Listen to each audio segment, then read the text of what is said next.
ओम शांति।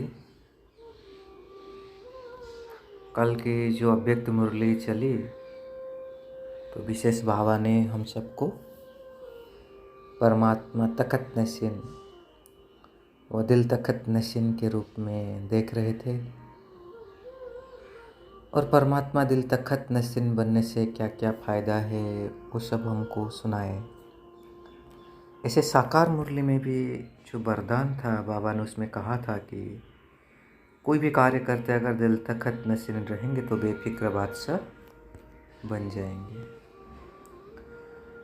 तो वही सोच रहे थे कि परमात्मा के दिल तखत नशीन कैसे बनेंगे। ऐसे देखा जाए तो बाबा ने भी तो कैसे कैसे वार्ड भी बताते हैं कि दिल तखत फिर नशीन। फर्स्ट ऑफ ऑल दिल तो कोई तखत नहीं होता है कि कहाँ बैठा जाए, फिर तखत में बैठने का क्या क्वालिफिकेशन होता है। तो इसके लिए अगर हमको परमात्मा के दिल तखत नशीन बनना है तो फर्स्ट स्टेप है कि इंटरेस्ट हमारा चाहना होना चाहिए, हमारे मन में संकल्प आना चाहिए कि नहीं मुझे परमात्मा दिल तखत नशीन बनना ही है। तो फर्स्ट स्टेप इंटरेस्ट जो हम सब ब्राह्मणों को तो है ही, क्योंकि इंटरेस्ट कोई दुनिया वालों को नहीं है, इवन भक्ति मार्ग वालों को भी नहीं है। वो तो स्वयं को चरण के धूल कहते हैं और दिल तखत नशीन बनना तो उनके लिए एक बहुत बड़ा जैसे चीज़ उनको लगता है। लेकिन हम ब्राह्मण बच्चे तो सब चाहते हैं। तो चाहने के बाद आता है उसको स्वीकार करना। एक तो बाबा ने बोला हमारा मन में चाहना है, लेकिन सचमुच मुझे दिल तखत नशीन बनना है।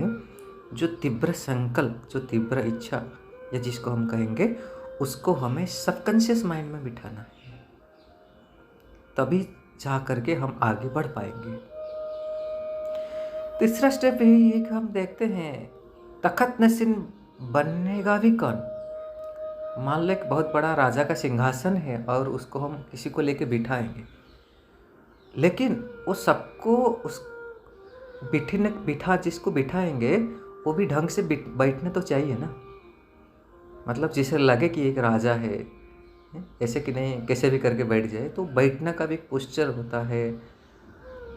तो बाबा ने वही कह रहे हैं कि हमको भी दिल तखत नशीन बनने के लिए हमको उस रूहानी नशा रहना चाहिए। इसलिए बाबा आज काल मुरली में कहा कि अगर निश्चय है तो रूहानी नशा रहेगा, और जब नशा रहेगा ना तो फिर हम उसमें बैठने का लायक बन पाएंगे। मतलब हमारा पोस्चर मतलब सूक्ष्म पोस्चर कि हाँ, अगर बाबा के दिल तखत बनना है तो मुझे ऐसे ऐसे रहना है। तो उसके लिए हमको क्या बनना पड़ेगा? पहले तो हल्का बनना पड़ेगा, क्योंकि परमात्मा का दिल पर बैठना सवारना है, मतलब हमको हल्का बनना पड़ेगा। इसलिए बाबा ने कल कहा ना कि जब हम देहभान रूपी मिट्टी में आ जाते हैं तब दिल तखत से उतर जाते हैं। तो देहभान और साथ साथ बाबा ने बोला और सुखमय देह अभिमान, इन दोनों के जब जब हम शिकार हो जाते हैं तो बाबा के दिल तखत से उतर आते हैं। तो अगर हम इसका ही अभ्यास करें सारा दिन देही अभिमानी बनने का, तो ऑटोमेटिकल दिल तखत नशीन के हम लायक हो पाएंगे। तो दूसरा चीज़ यह है कि हल्का कब रहेंगे? जब व्यर्थ संकल्प ना चले। कल बाबा ने बोला ना, दो चीज़ हमको रुकावट डालते, एक व्यर्थ संकल्प, एक है पुराने स्वभाव संस्कार जो 63 जन्म में हमारे साथ है, वो तो हमको बाधा डालते हैं ना। तो सारा दिन हम इसी से जितना मुक्त रहेंगे 63 जन्मों की संस्कार से और व्यर्थ से, क्योंकि उसका तो काम है, आएगा 63 जन्म हमारे साथ वो है ना। लेकिन बाबा बोले जैसे अगर वो आए हमको रियलाइज हो तो फटाफट हमको चेंज करना। रे मैं तो बाबा के दिल तक नशीन हूँ। तीसरा चीज़ यह है, अगर देखा जाए दिल में कौन बैठ सकता है? दिल में दिल ही बैठ सकता है ना। जैसे हम जानते हैं आत्मा में मन बुद्धि संस्कार है, लेकिन दिल कहाँ पर है? दिल तो मन का एक पार्ट है ना, जिसको हम भावना कहते हैं।